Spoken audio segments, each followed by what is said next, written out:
Understanding crises means having a useful understanding of how the system works, because you need that understanding to understand how it breaks down.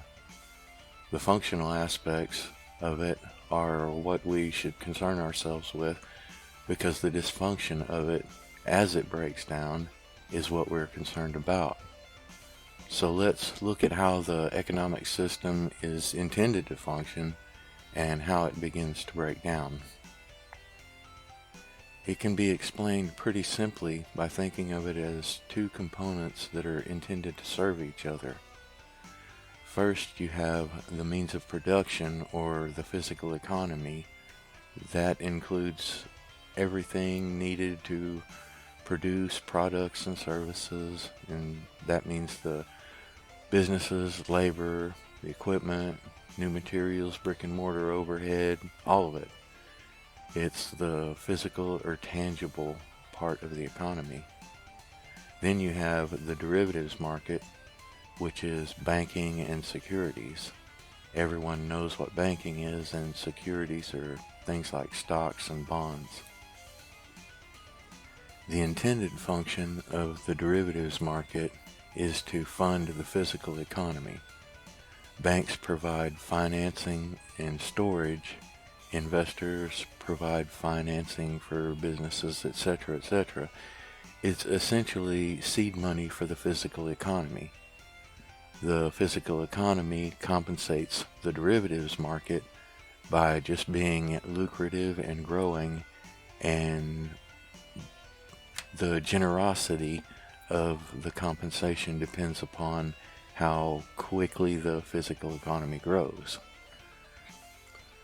This is essentially how the economy is intended to function, and when the economy is growing at above a minimum rate, it works pretty well.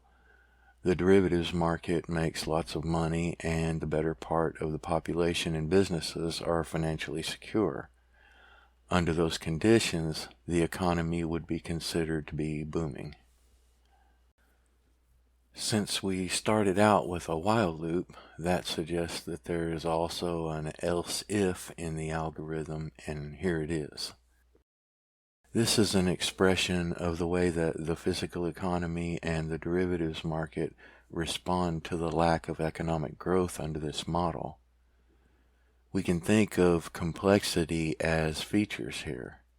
The physical economy begins to lose some of its features due to the decreased funding, and the derivatives market begins to create new money-making features to make up for decreased compensation.